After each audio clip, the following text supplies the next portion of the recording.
Hello and welcome to the Wheel of Time Rewind podcast.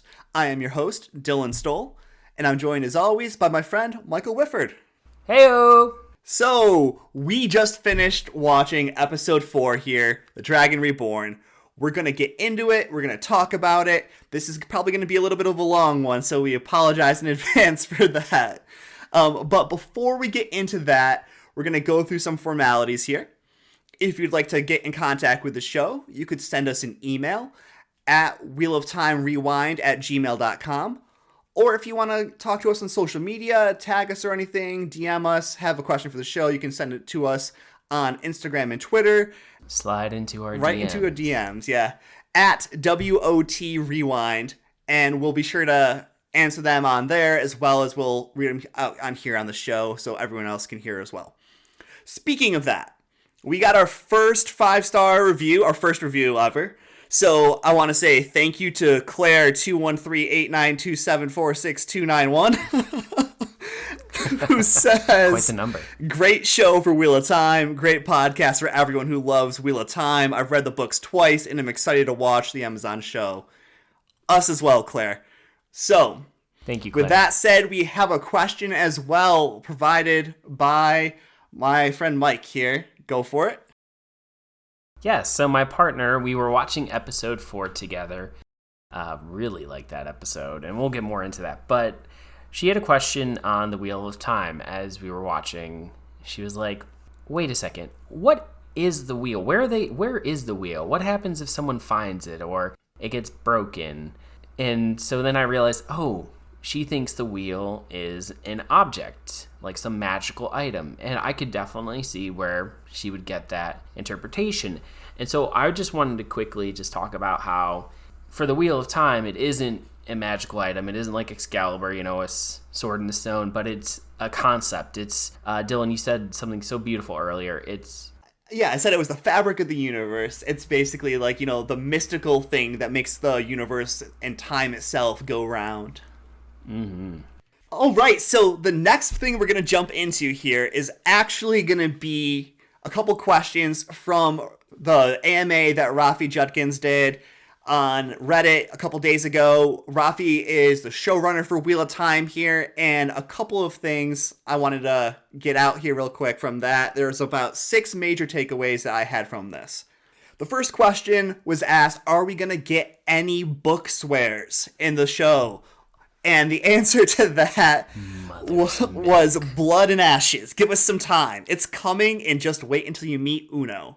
So that tells me, Uno's going to be here. We're going to get a lot of book swears. Uno, for those of you who might not know, was introduced in book 2 of the series, and he's somebody who has some very colorful language, to say it politely. But it's all Wheel of Time swears, like blood and bloody ashes, and all kinds of great stuff like that. So excited about that. The next part, Rafi was asked what scene from the books he's looking forward to the most, to putting it on the camera, to shooting for the show here. And he said, Dumai's Wells. Which, that alone, oh my gosh, I'm so excited for that. I just hope the series lives long enough to get to that scene, because it's going to be good. The next one is probably the most thoughtful question that was asked for the AMA there. And it asked about the implications of the changes to the lore of Wheel of Time with a woman or a man being able to be the Dragon Reborn. And why I thought this was such a good question is because the way it was asked, and then more importantly, the way Rafi answered it. So Rafi said, the change we made was just not the fact that a woman could be the dragon. The core change we made was that people are not 100% convinced that these 3,000-year-old prophecies are 100% accurate. Mm-hmm. I feel it feels a little bit more true to the world, and you see the characters questioning the prophecies of the dragon and the details of it much more in the show than in the books. Although there were some scenes in the books that show this as well. We've just expanded on that. It seems quite trusting for Aes Sedai, who trusts no one, and especially Moraine, who trusts less than no one, to believe with 100% certainty anything that was written thousands of years ago. So I personally thought that was a great answer and really showed like how there's that unreliable narrator trope that we're going to be seeing here. And we need to keep that in mind as well with anything that we see on screen that's told to us and isn't explicitly shown. The next question that was asked was why they chose to skip Tam's fever dreams. And why this was a good question is because, again, Rafi's answer. His answer was, did we? So that has me wondering if we might get some flashbacks later on in the season, seeing a little something that may have happened that wasn't explicitly shown. So again, coming back to what I said with that unreliable narrator there, maybe something happened we didn't necessarily see on screen. We'll see if it comes back around. Yeah, because we never saw Rand and his dad coming down. We just saw them, all of a sudden they were there in Emond's Field, yeah. In the Two Rivers. And then the last part here, there's two more questions. The first one was about Loyal and bringing him to the screen here. Because, to be completely honest, we've gotten some shots of what appears to be Loyal, and it has me a little worried about how it looks. But what Rafi had to say about Loyal is that the actor who plays Loyal, Hammond, I don't know his last name off the top of my head here, is incredible, and I've heard nothing but great things said about this actor. So I'm excited to see his portrayal and kind of see if it makes up for the funky looks. But what Rafi said was that with Loyal being in Ogier, they didn't want to have to rely on visual effects to portray him on the screen because that would get so expensive and they could not include Loyal everywhere they wanted to. So instead, they relied on practical effects so that they could have Loyal in the series as a series regular and be much more involved as he is in the books. So that makes a lot of sense. That's yeah. fair. Then the last bit here I want to mention is just addressing the controversial scene of Perrin killing his wife, where Rafi says that, firstly, in a longer version of the script, Perrin was going to be the apprentice to the town blacksmith, who he then accidentally killed during the Trolloc attack. It was important to me that he have an iconic moment of violence in the first episode that would underpin his long-term journey with violence and whether he'd choose the axe or the hammer. So I'd made that blacksmith his mom. But as we had to trim a bunch of page length down in the scripts, it became a simpler story to tell it as his wife, and also felt natural, as if these characters were in their early 20s in a small mountain village, that one of them would likely be married. There's a scene in the books where Perrin talks about if he'd stayed in the Two Rivers, he might have married Layla Dern, and voila, Layla was born. My only sadness is we couldn't have seen more of her. Helena Westerman, who played her, was amazing. So this just kind of goes back to like what Brandon Sanderson was saying about how he was kind of advocating for that scene to be done a little bit differently and have it be a different person other than his wife that Perrin killed. And I personally feel like if they made it his mother, it would have been just as terrible. And Yeah. I wouldn't have necessarily been a fan of that either. So we got what we got, and we're kind of just having to navigate around that and see what comes of it in the future. Like I said, I just hope that the way that they do it later on is they explain why she was so cold to him, and that we might get a little bit more explanation behind that there.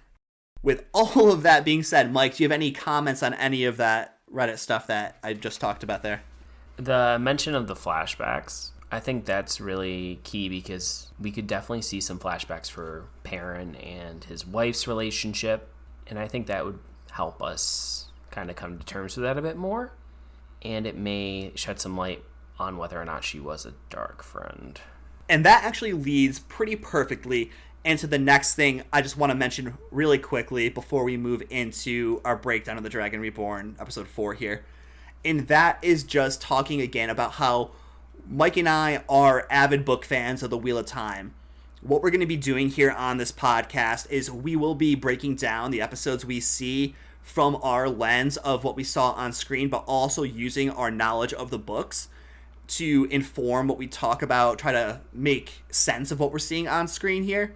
we will do our best to try and not spoil anything that has not happened yet on the screen, but we will be talking about how what we're seeing on screen relates to what we had read on books, as on the books as well. So just as a little heads up there, if you have not read the series or anything like that and you are curious about checking them out yourself, we still highly encourage you to do so. But Absolutely. they're fantastic, and that's what made us fall in love with the series to begin with. But we will be using book knowledge to talk about what we're seeing on screen. Again, trying not to be too crazy on the spoiler front there, though. Now that we are well and truly into this episode, let's actually give the people what they came for and talk about episode 4, The Dragon Reborn. So I'm just going to come right out and say this off the top here. Best episode yet. Favorite episode yet. Loved this episode so much. And big shout out to Alvaro Morte, who played Logain. Absolutely phenomenal job. Such a good job. Oh, yeah.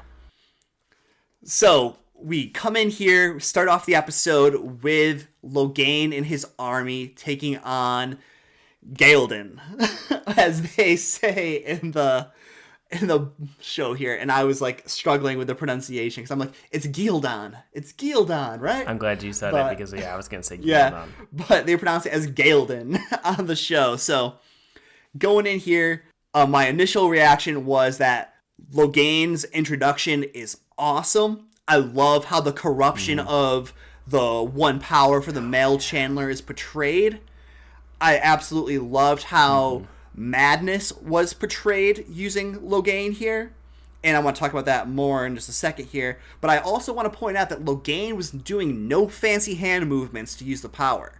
So I think this is going to be coming back to what we saw in the books, where certain one power users were trained, the Aes Sedai, were trained to use the one power doing these movements. And since that's how they learned how to use the one power, they cannot use the one power without those movements to accompany them.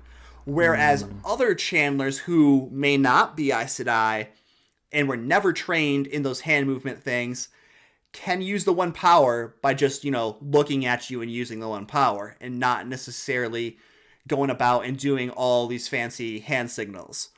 But I thought that was a good way to kind of show that. But again, just loved all of that stuff about Logain. What are your thoughts on that, Mike? So I definitely agree with everything you said there. I thought the actor did such a phenomenal job. And Logain as a character is just so likable and so believable. You can see why the king there joined his forces. Absolutely. He has a noble cause, at least, according to him. The way the madness was depicted was fabulous. I liked the two voices talking to him. I liked how Sidene there, when he would channel, there was that hint of it being white and pure, and then that black streak just jetted through it. I like the art, like how the madness was arguing and trying to convince him to kill the king, and how it made it sound like his parents and his sister betrayed him and maybe he killed them. He had left that completely up in the air for you, and he just chose not to listen to him, and it just made him so likable. And the music really punched that in too. The music during this part was it's something I actually noticed when watching. I had one little thing about the scene though that I was wondering. Go for it, yeah. When we kind of jet into the city and we're when the camera's going in, we see that it's war torn. Parts of the city are in flame. I was like, well, how? Do they have siege engines? You'd see some guys fighting and stuff and people running around, but it just felt very empty too.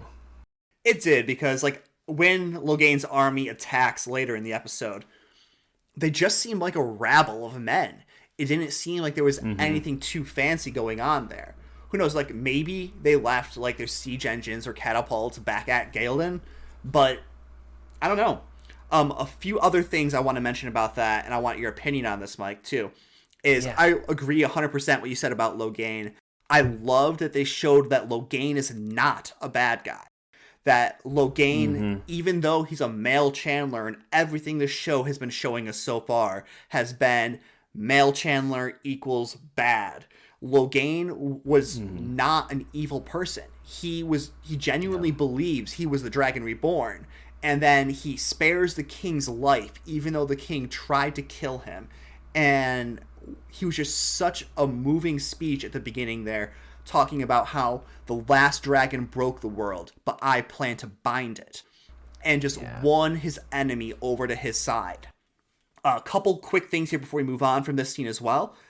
Is I took advantage of the Amazon X-Ray feature. I'm not sure if you did for this. There is a name associated with the female voice talking to Logain. And the name is Alusha Salid. And I have no idea who the heck that is supposed to be. Because as far as I remember from the books, and again, in the book series for Wheel of Time, it is like 56,000 pages long in total. So there's a high chance that I do not remember every single name ever mentioned in the Wheel of Time. But Alusha Salid does not ring any bells to me. And from what Logain says later in the episode, it sounds like she may be a former dragon. Because he says when he channels, quote-unquote dragon. Because when he channels, he's like, I hear the voices of the previous dragons coming to me. But something I found interesting as well is that there is no name associated with the male voice of the corruption figures talking to Logain, just the female voice. So I just want to kind of keep that in the background and see if anything is built onto that later. Maybe I'm digging too much into this, but that's why we do it. That'll be interesting. Also, did you notice the male part had like a crown or something on his head? I did, yeah. His head was not spherical. So it kind of makes me wonder, like, if it was maybe a peek at Lews Therin, because Lews Therin was Amyrlin back in the day. And as we have seen from promotional images of Swan Sanche, she wears a crown of sorts. Anyway, so we go from this scene with Logain and to the scene of the Aes Sedai camp, where we have the Reds watching Nynaeve like a hawk, and Moiraine finally gets healed. So we have that going on. She's talking about Logain's strength with Carini there, and how Logain's strength and the cost of the energy that she's expending to shield him is just affecting her and taking this toll on her that you just like see on her, on Liandrin when she releases her shield on Logain later on. You just see the effort it's taking to contain Logain. Meanwhile, Logain is sitting there, not a bead of sweat on his brow, and that's really ruffling Liandrin's feathers there. And I really liked how Liandrin wants to gentle him on the spot, but Carini put her in her place and is like, no, you know we can't be doing that. Like, he's going to get to the Amyrlin seat in the White Tower, and he'll have a trial there. We're going to follow this by the book.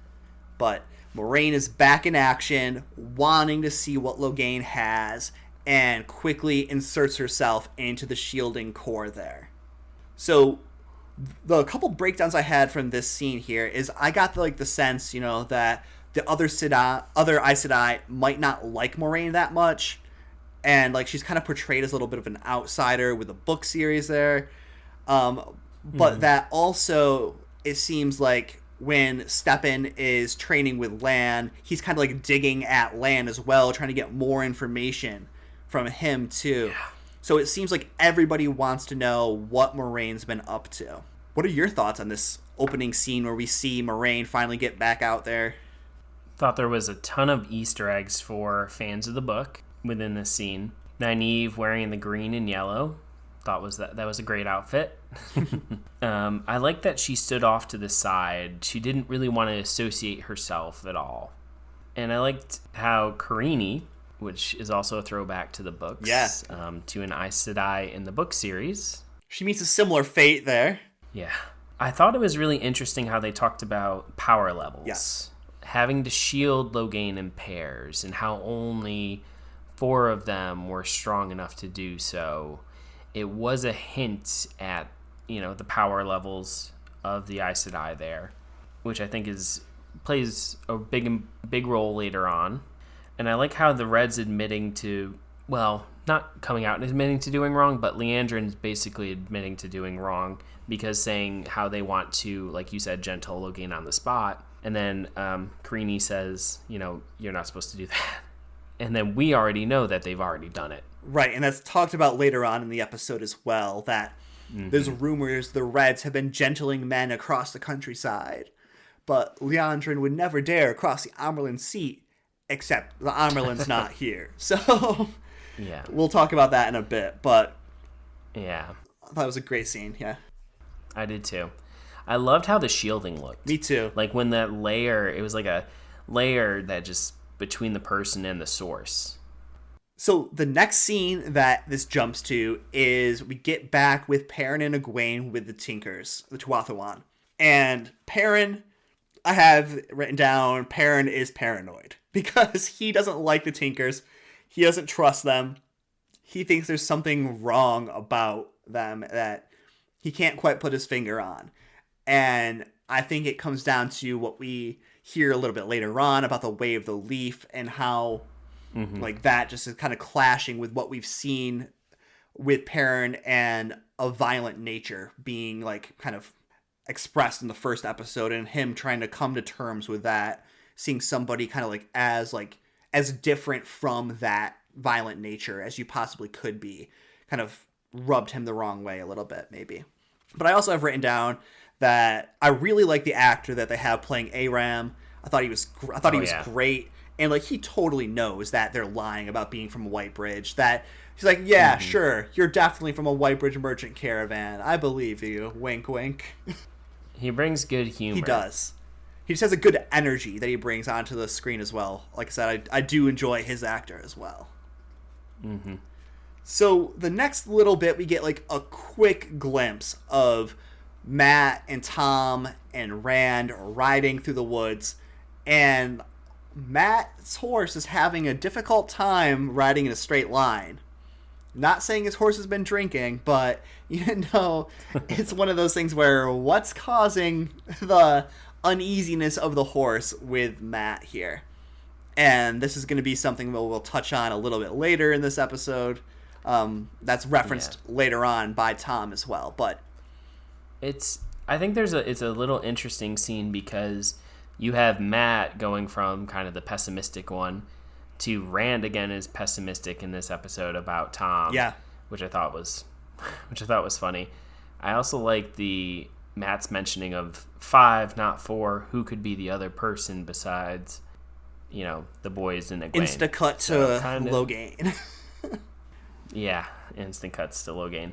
Which I want to go back and talk just about one thing here, because I had some questions about this. Yeah, go for it.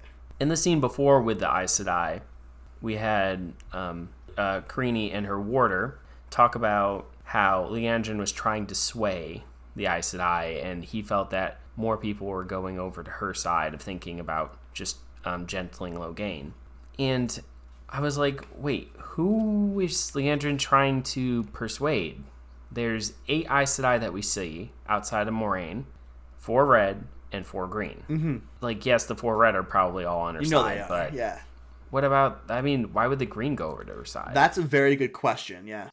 I know what they're trying to explain, like how they're manipulating, like even within just the Aes Sedai themselves, like vying for power, manipulation, that's all there.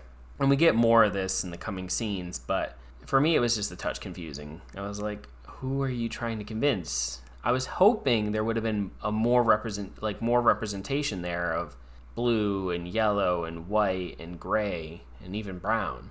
That would make more sense, but yeah, they kept it to red and green, and I feel like they did that because of what they do a little bit later on. It's also, I feel like you said, no self-respecting green is going to be in favor of gentling a man on the spot without taking him to the tower first. So we'll see how it goes, though. In the end, we all know how it turned out. So I just have written down here, there's the reiteration of how women cannot see men's weaves when they channel, but they never say in the show that the opposite is not true. They never say that a man cannot see a woman's weaves.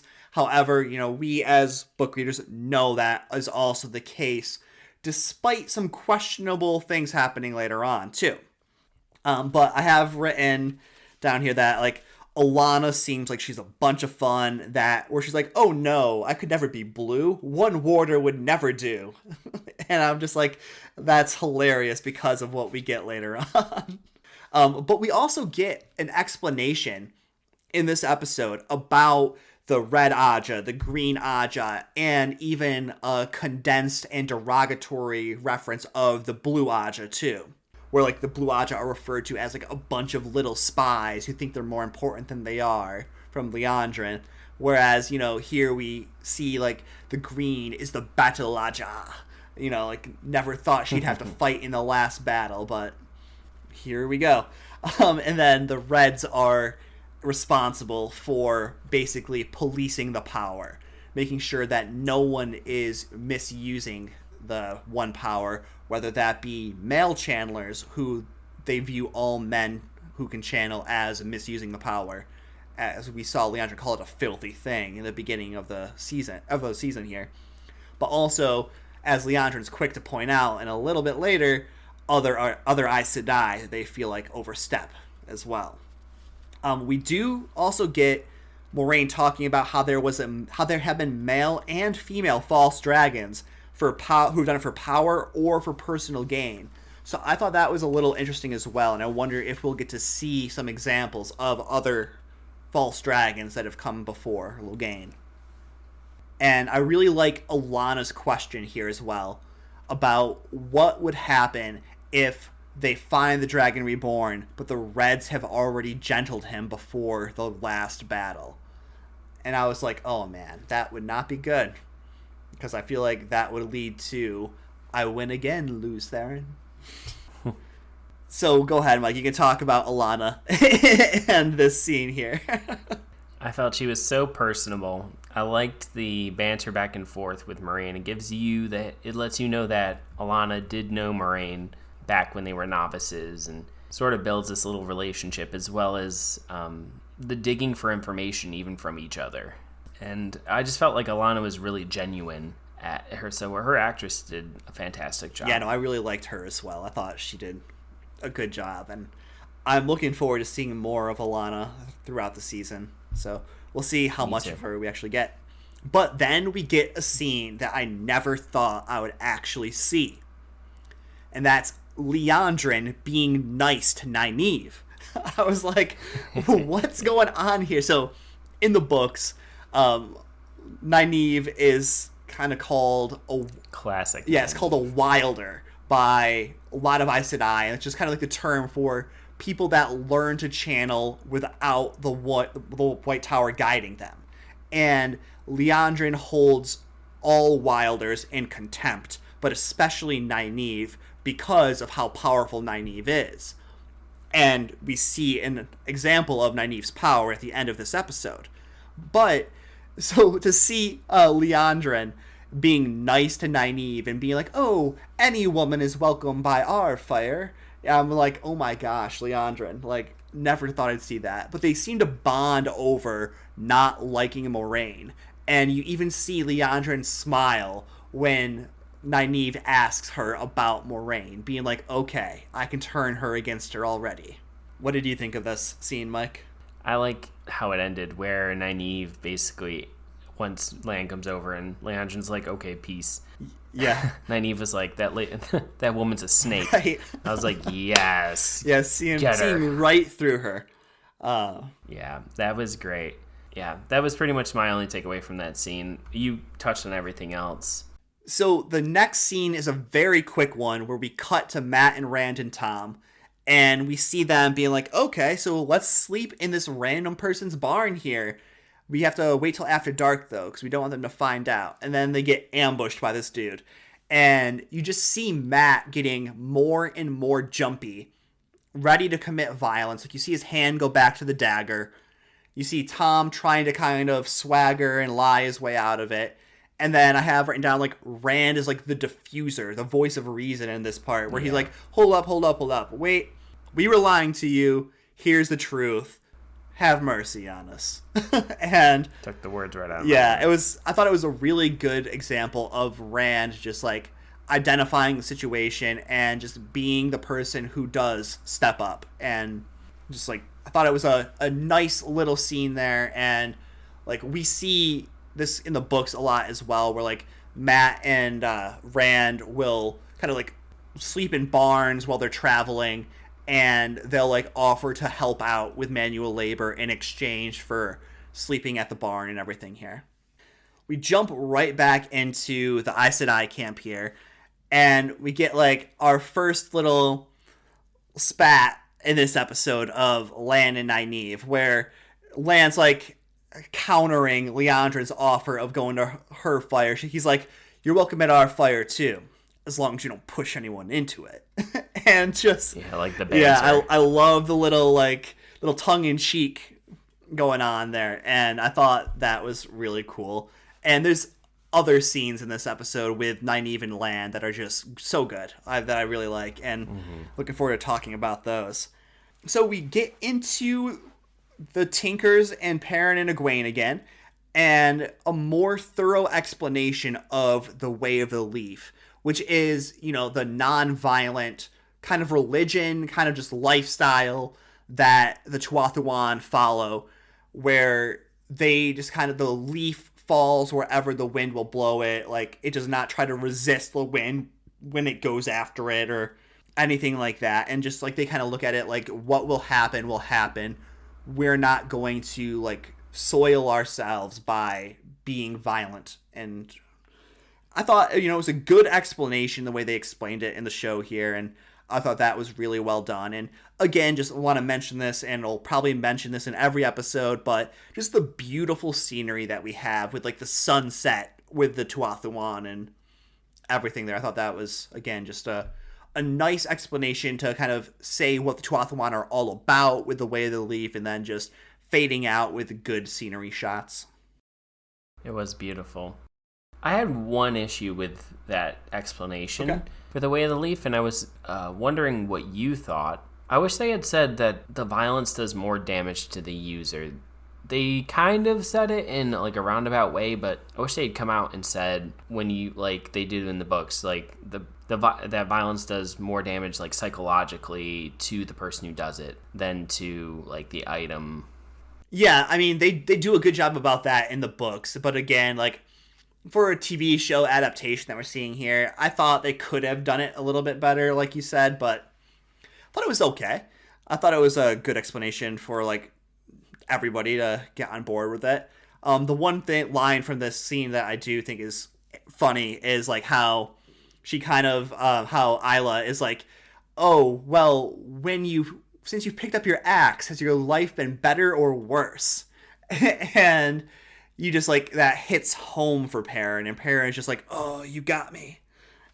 And, like, you can tell, like, is Perrin interested in the Way of the Leaf now that it's been described to him? Is he, like, thinking about giving up violence? Because, like, as you see later on, he's in his head a lot in this episode. Like, he doesn't say too much, but you can tell he has lots running through his head when you do see him. Then we cut back to Matt, Rand, and Tom. And Matt and Rand are mucking out the stables. Meanwhile, Tom's just like, a Gleeman does not get sweaty before a performance. I'm going to sit here and puff on my pipe. Work it, boys. And you see Matt, like, throwing up and getting sick. And when you see him vomit, like, if you actually watch the scene here, you see, like, a dark mass moving around where he had vomited out onto the ground. And I'm like, oh my gosh, like, Matt is carrying Mashadar within his body in this adaptation of the show here. And so Mashadar, if you remember, is, like, the manifestation of the evil of Shadar Logoth. So, like, when Matt took the dagger from Shadar Logoth, he took a piece of the evil of that city with him. And it's starting to grow, and that's where it's like coming up from inside of Matt, and like you see it later on when he's treated almost like a puppet. But the corruption is that of Matt is having Tom worry about him, because as we see here, we get the emotional story for Tom about like why he's helping Matt and Rand here, about how his nephew Owen and how his nephew Owen is going and ends up becoming a male power user, and how he was gentled when the Aes Sedai found out, but Tom was gone and couldn't be there to help his nephew. So he feels really guilty about it, because after he got gentled, he cut his own throat with a knife and caused Tom to feel a lot of guilt about not being there to protect him from being gentled, which in turn resulted in his death. So I thought it was a really good moment to explain Tom's motivation. I really like that scene, especially at the end when Tom, when Rand was like, "What do you know?" or why are you so dangerous?" And Tom said, "Nothing's more dangerous than a man who knows the past." And you have to think that's so true, because these people don't live in a time where they have cell phones, or in a place where they have cell phones, or even like access to books and history. And so these Gleemen are so important because they have that information and that knowledge. So I thought that line was very impactful. I also liked the little Easter egg for fans with the doll that was handed to Matt from the little girl. Yeah, so I actually have a little bit more here about that. So I wanted to talk about this right now, actually. So, yeah, you see the little girl coming out and talking with Matt, giving him the bread, and it just really reminded me of like how Matt was so good with his sisters back in Emmons Field. And so I got like that flashback, and he got that flashback too because of his talking with the girl here. But he gets a little doll, like you said, Mike, and the doll is Birgitta, who is one of like the famous heroes in the Wheel of Time, who is attached to the Horn of Valir, which again we'll try and get into, like a magical horn that summons famous heroes of the past.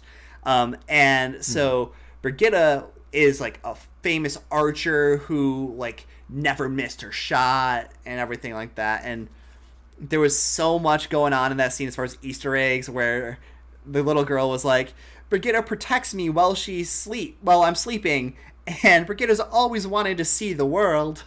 And I thought it was really nice little foreshadowing bits there, and just little Easter eggs there. The other part I want to mention real quick, Mike, is again, I took advantage of Amazon's X-ray technology here, and I looked at who the little girl was called on X-ray.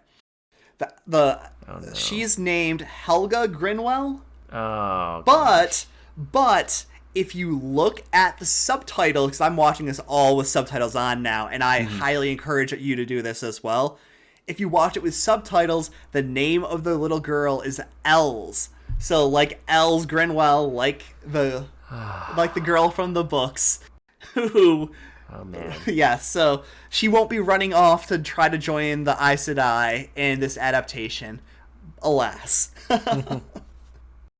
Not happening. No, I thought that was just like a nice little shout out to book readers again there. But I thought it was interesting how in the subtitle she was named one thing, but in the X-ray she was named another. But I think it might just probably be an error of some kind, but interesting for sure.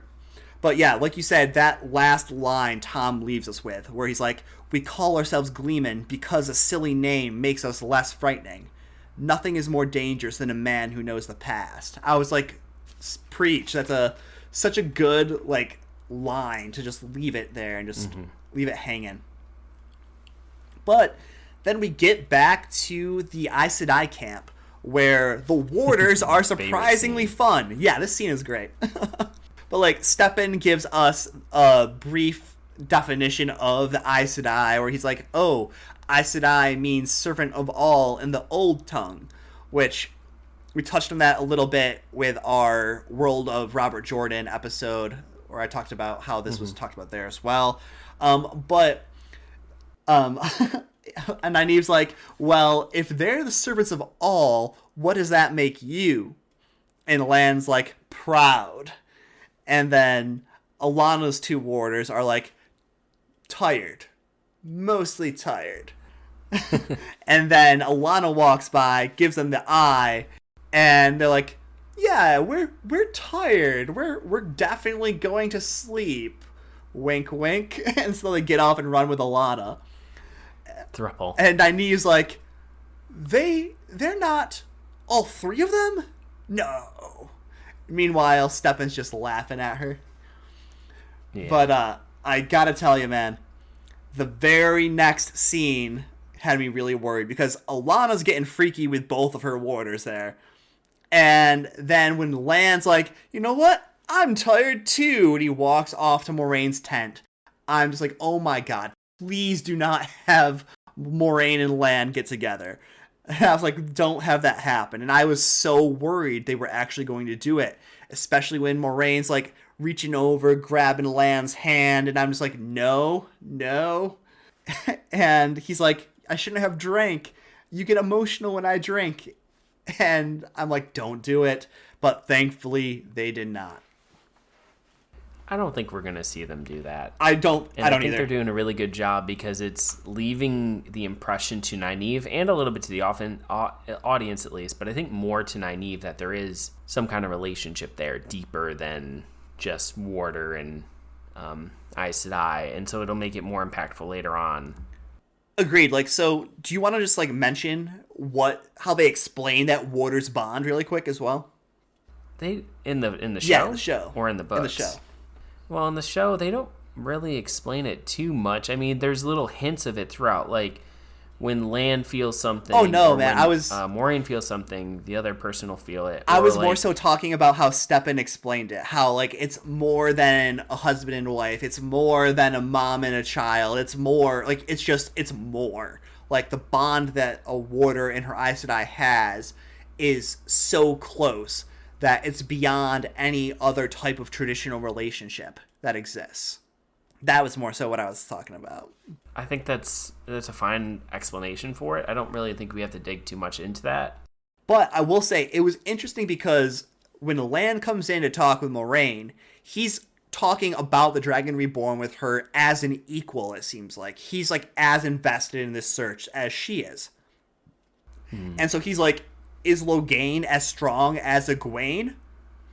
He's 10 years too old to be the dragon. He can't be the dragon.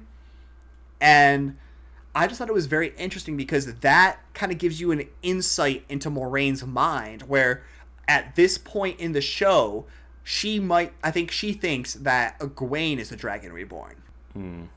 Maybe hopes. I think hope is a better way to do it, yeah. Good way to put it. But then we see Aram dancing with Egwene back with the Tuathalan, and he's trying to get her to have fun and dance with him, and meanwhile she's just like looking over, trying to watch Perrin, trying to feeling bad for him, and trying to get him probably to come and join in and not be so sullen. But you get some really good scenes here. Like the first scene I'm just going to talk about is just finishing off Aram's scene with Egwene, where he knows that she still carries a flame for someone. He's like, she's staring off into the into the sky, the stars, and he's just like, so who is he? Is he dead? Do I got a shot with you? And Egwene's just like, no, I'd know if he was dead, basically. Just like, she's still carrying a torch for Rand, despite everything that we've seen so far in this season. And I think that is interesting. And I'm really going to be interested to see like where that kind of goes in the show. But then we get a scene that I really like, and that is Isla talking about her daughter. So what were your thoughts on that scene, Mike? I thought it was such a great explanation of the hardship of the Way of the Leaf. And because you see the celebration, the zest for life when they're dancing, and then you hear her story of her daughter and why she does it, her motivation. And I think it's such a beautiful way to show that even though their life is so bright and vibrant and that's all you're seeing right now, there is still dark, and they have to have the strength and the courage to move on from that. And so I think for Perrin, that's kind of also going to be impactful, because even though his reaction isn't necessarily that way, and he does question her in a very strongly, and brings and gets her to see some good points, I think, as well. But it's definitely going to be a story that can stick with him as he struggles with his acts of violence and his choices between the hammer and the axe. Yeah, and I just love the quote from Isla where she's like, "What greater revenge against violence than peace? What greater revenge against death than life?" And I was just like, that was fantastic. I love the quotables that we're getting from this episode so far with both Isla and Tom here. But don't say that to a Trolloc, though. Yeah. Oh, yes. Getting here to the last part with Aram and Egwene again, kind of jumping back to that sequence there. The way he described leaving the wagons when they turned 20 really reminded me of the Amish and Rumspringa. Yeah, exactly. I was like, oh, that's kind of a nice little addition to the Tuatha'an lore here. Just kind of makes sense with them it makes a lot of sense. Yeah, it makes sense with not wanting to hold people hostage, kind of. But it also really makes me wonder how a certain scene that will happen later on in book 4 will be received. Going into the next scene we see here with Matt, Rand, and Tom, I really want to talk about Rand's dream. So, what were your takeaways from Rand's dream there? Where you see, first of all, it's some grayed out world with Perrin looking a little bit bloody, smashing on something with a hammer. It looked like it was a person, but I don't know if that was supposed to be his wife or what was going on. I thought that might have been his wife, just because the ring showing there. Yeah, I went into the X-ray section to see if it credited the actress that played Perrin's wife for this scene, and it did not. So I think it was supposed to be his wife, though, because that makes so much more sense. Then we see Matt walking around with his hand all bloody, outstretched, just kind of acting all weird and everything. And Egwene just screaming for Rand. And then, boom, surprise, surprise. Balzamon. Yeah, we get a Balzamon sighting, just Mr. Flame Eyes himself. More in focus. Yeah. Really cool. He was really cool. Yes.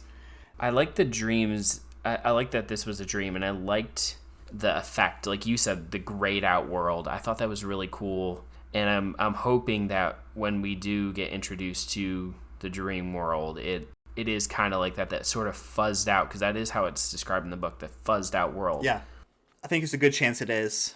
I like how it showed, like you said, Rand hammering on the body. I assumed it was his dead wife, and I assume that's what he's dealing with right now, and that's what he's focused on.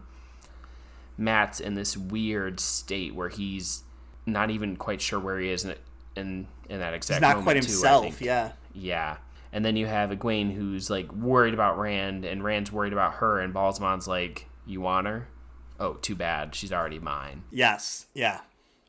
But then we get the next scene here where Rand and Tom are running after Matt, and they find him standing amongst a bunch of bodies here of the Grinwells, and they're like, oh my god, what just happened here? And this really has you as a viewer questioning, wait, did Matt kill this entire family here? What is going on? Mm-hmm. And then Matt, like a puppet on a string, lifts his arm at this weird angle and points the dagger up top, being like, I see you. I know you're there. Such a good line. And then the Murdral appears. And so, a couple things I want to talk about before we talk about the Murdral and Tom fighting here is I want to talk about how you and I discussed this, but it does not look like Matt has any blood on him. So we're kind of leaning towards being the Murdral that killed the Grinwells and not being Matt. But in the moment, there was that question where it was like, oh no, like what were they making Matt do? what just happened? And so then you see the Murdral, and I kind of breathed a little sigh of relief, but at the same time, I'm like still a little questioning of who exactly did what there. But also, Mike and I were mentioning how in the books, and they mentioned this in the show as well, the Murdral and the Trollocs do not like Shadar Logoth. So with Matt having the dagger there from Shadar Logoth, we were kind of talking about how the Fade, the Murdral, was kind of like keeping his distance from the dagger itself, because Mashdar and Trollocs and Murdral and the Dark One don't really get along very well. But again, you see Matt with like Mashdar, kind of like Mashdar vomit on his mouth or whatever it is, just kind of like possessing him and like moving him around and everything. But then we get to finally see a Fade in action, and this is exactly where I thought we would see it. I was gonna bring it up last episode, but I didn't really want to. Where, like I said, like I have an idea where we're gonna see the first Fade fight scene happen, and it was gonna be versus Tom. And you see right out the gate that a Murdral is nothing to mess with, because it's catching Tom's knives in midair, and like Tom is doing all he can do to hold this thing back. So what were your thoughts on this scene, Mike? The fight scene was awesome. I liked how quick Tom was with his knives. It's showing his prowess. Yep. And then you have the Murdral just striking. And in the book, it's described as striking like a snake, so lightning quick. And you see that. Yeah. No, I liked it a lot. I thought that it was really cool. The only complaint I have about this, and Mike and I, again, had talked about this before we started hitting record here, and it's the fact that we only get to see Tom for such a little amount of time. We only see him in a blink and then he's gone type of situation, where he was introduced like 10 to 15 minutes into the last episode, and now he's poof, gone. And we feel like this scene would have been way more impactful if he was with the group from the beginning, like he is in the books. I mean, they did try to make him a little bit more like relatable, maybe, with the Owen scene where he talks about that and his nephew there, but it still would have been so much better if Tom would have just been with the group from the beginning. So the last part here is we are going to be jumping to the Aes Sedai camp again, where we have Liandrin trying to tempt Carini into allowing her to gentle Logain prematurely, where she's like, well, if Logain breaks free, then we can gentle him on the spot. And I'm going to come back to this later. But then we get a scene flashing over to Lan and Nynaeve, where they share that intimate moment of Lan praying the 7 prayers for the 7 towers of Malkir. Yeah, pour one out for the homies.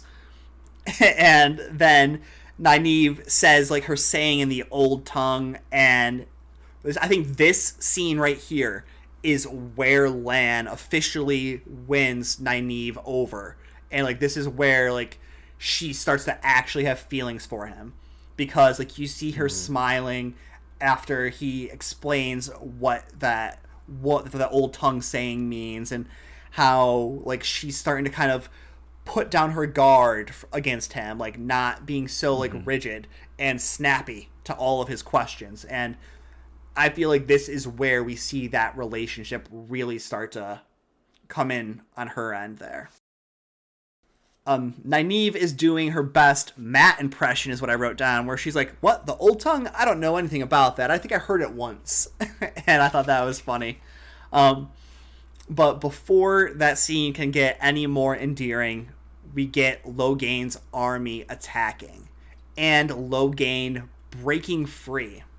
So I just want to kind of talk about this part here with you. Do you feel like he was storing up his power, waiting for the moment to try to press the shield there?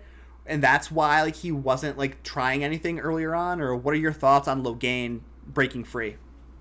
It seemed like he was waiting for a distraction. Yeah. And so he tried pressing it when it was Moraine and Alana while they were slightly distracted. So even though he had his eyes closed, he was just feeling for like moments of weakness. Yeah. And I found it very interesting how earlier in the episode, Leandrin mentions that they have his ears plugged with air. But it really seems like with his little smirks that he's been having throughout this, that he's been hearing everything that's been going on. So getting to the actual battle here that we see with the Aes Sedai and Logain's army, my very first thought was, are these Aes Sedai not as skilled as Moraine? Because if you remember from episode 1, you see Moraine coming in with the lightning, hurling the fireballs, whereas in this episode, you see a lot of like exploding earth and stuff like that. So what are your thoughts about this whole battle scene in general? Yeah, that's a good point you bring up, comparing this battle scene to the one in the Two Rivers. I think there could be a couple explanations for that.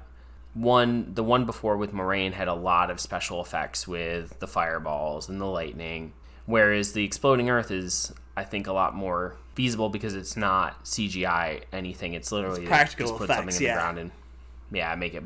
They're more practical effects, yes. So that could be a reason why.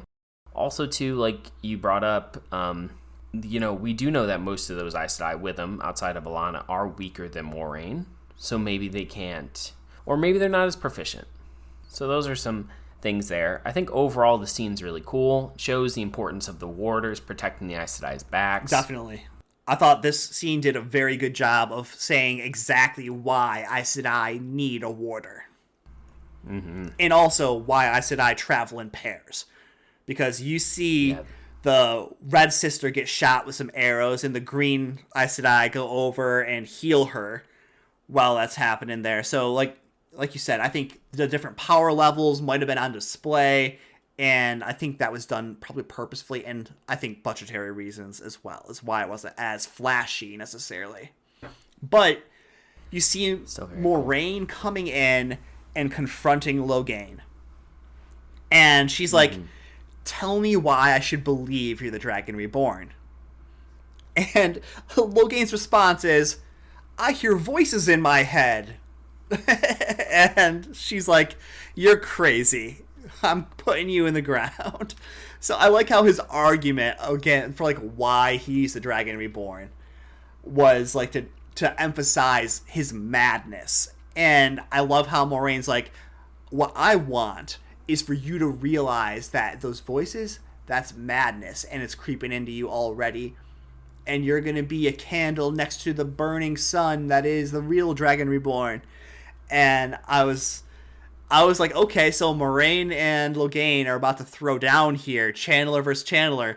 I was really hoping to see it. Me too. But then Carini like blasts Logain back. They all link up and they start trying to shield him again. And then I had a little bit of a qualm with this next scene here, but the more I watched it and the more I thought about it, the less of a big deal that I thought it was. Because what this scene is when when all three of them, Leandrin, Carini, and Moraine, are trying to shield Logain. Logain fires those like shards of power at them to try to kill them, and Carini like shoots her shield out to protect Moraine and Leandrin, and basically sacrifices herself. And I had a bit of a problem with that because I was like, is she seeing this right now? Like, how'd she know to block? And the more I watched it and the more I thought about it, I felt like she could feel her shield break. And she just had the feel, then she knew Logain was going to lash out at them. She didn't know with what or anything. So she just threw the shields up. And that's when, she took one to the chest there. And so that was kind of my, struggle with this scene here at first. Because I'm really wanting the difference in Saidin and Saidar to like be clear and evident in the series here because of how important that is in the books. But as viewers, we do need to be able to see both. So I do like that. Yeah. Even though we can't channel, we can still see the weaves.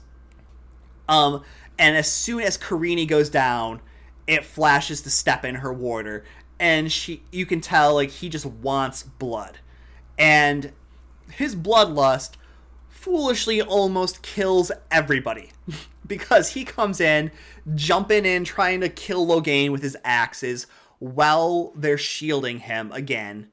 And it's just like, why are you doing this, man? Like, we shouldn't have you trying to put an axe into a male Chandler's hands because he can do bad things with it. Well, into his head. But, like, we see what happens.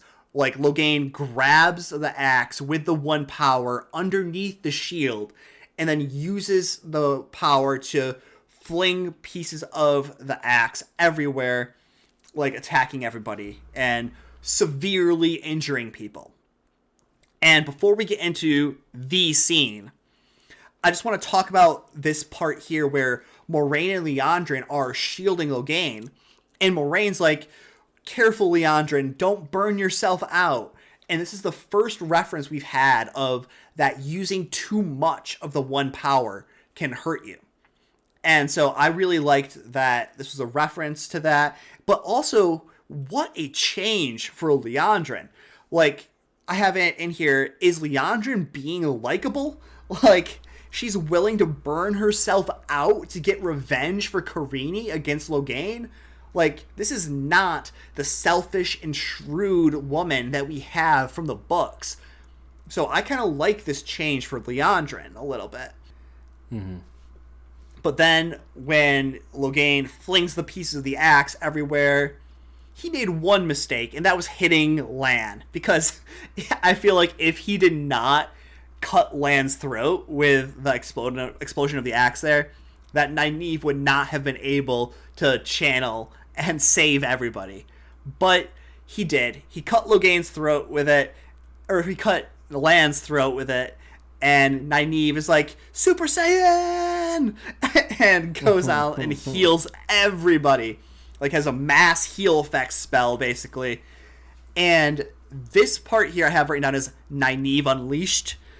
But, again, going back to the seeing of the weaves here, and I've seen this discussed so many places, but I still struggle with it. I'm like, Logain is seeing what's happening.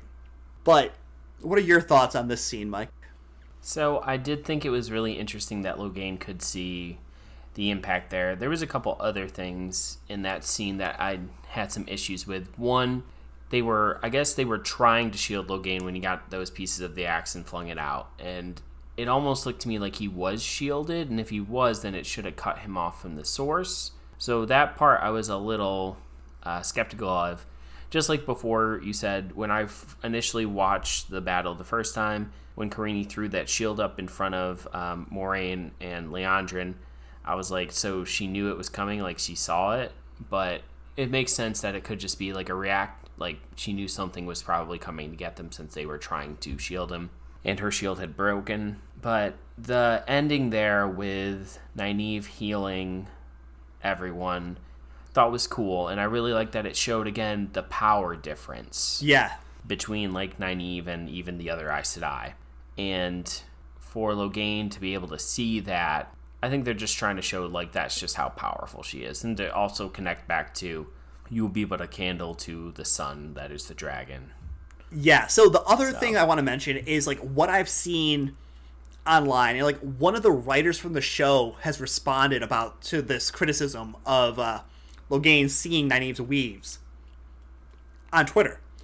And what they said is that Logain did not see Nynaeve's weaves.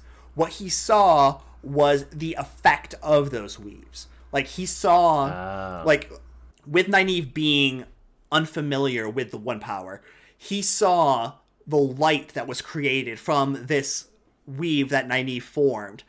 And just, like, the way that Nynaeve is, like, doing this is all by instinct right now because she has no Aes Sedai training. So what the writer said is that Logain was seeing the bright light, so he was shielding his eyes. You weren't wrong there, but the light was from the healing taking place. It wasn't the weave itself. And so he didn't see the weaves, he saw the effect, which I thought was much more reasonable because like everybody saw the fireballs Moraine was hurling in episode 1.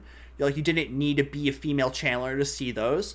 But like again, it just that something about that last scene there, I thought it was amazing. I love this scene, especially because I haven't gotten to my favorite part of it yet. But like I really still had something about this rub me the wrong way, just with those two parts with Carini and then Logain, and just the seeing of or not seeing of what should not be able to be seen. Yeah, it's hard to tell, and I think a lot of times we're gonna feel like they can see them if they react in any way, shape, or form. Yeah, but I'm sure they're gonna offset it if we ever have like more male channelers, or seeing the weaves and they're not seeing it as it's happening. So I do hope we get some of that too. Agreed. So my favorite scene in this last part here is where Liandrin gets her wish that she's like, well, if Logain breaks free, we can gentle him. And guess what? Logain broke free, so they're gentling him. So almost like it was planned, because that's why I wanted to circle back. I was like, I thought it was kind of funny that he could break out when two sisters were shielding him, and one of them being Liandrin.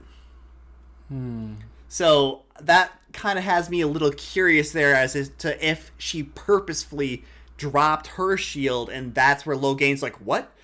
It's only one? Bust out. So, like, I was wondering if maybe Liandrin might be playing some games here and risking it. But then, like, her reaction to Carini's death, where she's, like, trying to burn herself out, almost, like, or willing to burn herself out to get revenge on Logain, had me kind of doing a little hemming and hawing. But Logain getting gentled, what an amazing scene. Like, you see the tears coming down the actor's face and down Alvaro Morte's face, and I'm just like, that was amazing.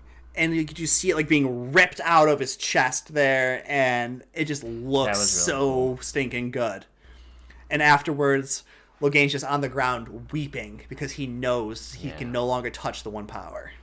I did think it was a little weird that her cheeks were glowing. Well, that was the burning of herself out, like the handling so much power that it was starting to That's what you took that as? Well, that's what it was, because like when Moraine was talking about the, hey, careful, don't burn yourself out, you see that's when like her cheeks were glowing, and because I feel like Liandrin was handling so much power from all these different Aes Sedai, like that's what I took it as, was how much she was holding. That makes sense. But yeah, so we made it through the entire episode there.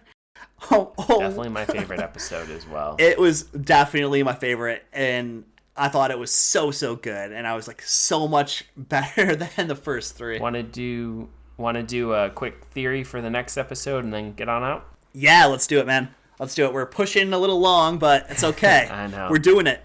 Yeah. All right, so what is the title of our next episode? Blood Calls Blood. Blood Calls Blood, episode 5 of the series of the Wheel of Time. Okay.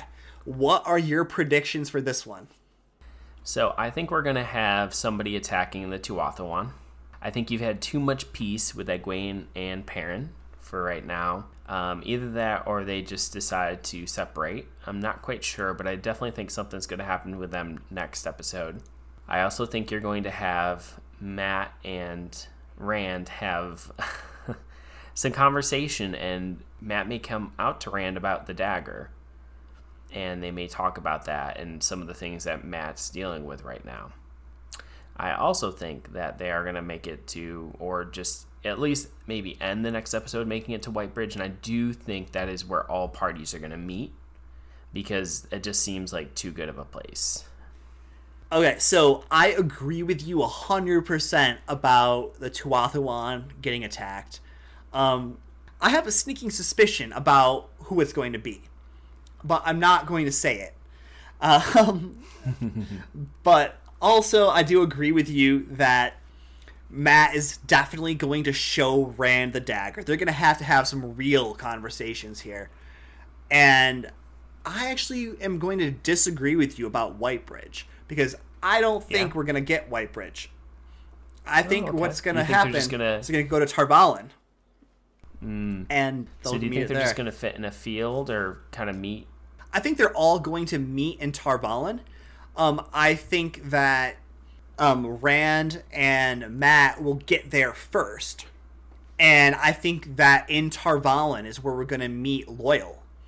And interesting. Because Tarvalin is an Ogier-built city, but they also, more importantly to Loyal, have kept their grove. So they still have the Ogier Grove in Tarvalin. Or as they're saying in the show, Tarvalon. So that's a little annoying to me. But I am still, that's my prediction for where they're going to end up.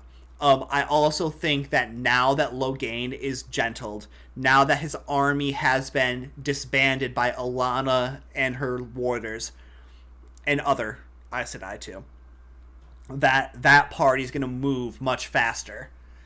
But yeah, that's my prediction for. I think we'll end in Tarvalin for Matt and interesting. For Matt and Rand. Well, that would make a lot of sense with the next episode after that being called "The Flame of Tarvalin."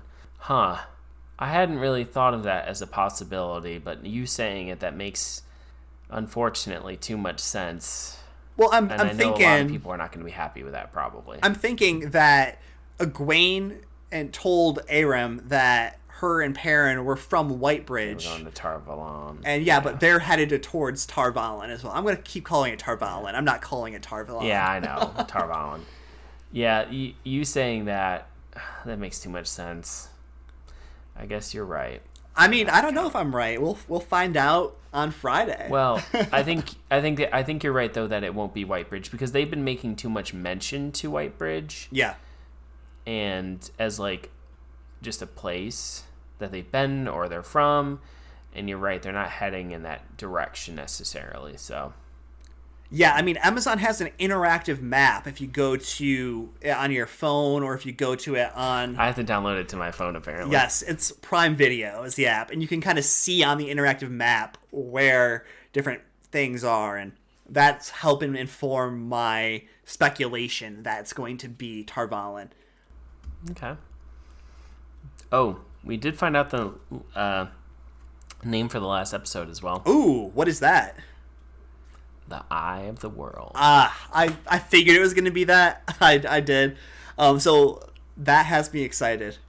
Yeah, me too. All right, though. So we have gone a little longer than usual, but we want to give you guys everything we can. So again, feel free to reach out to us with any of your theories, any of your thoughts. Keep those memes coming, and we'll be posting them at least once a week when we launch our new episodes. But until then, we'll see y'all at the next turning of the wheel. Goodbye. Bye.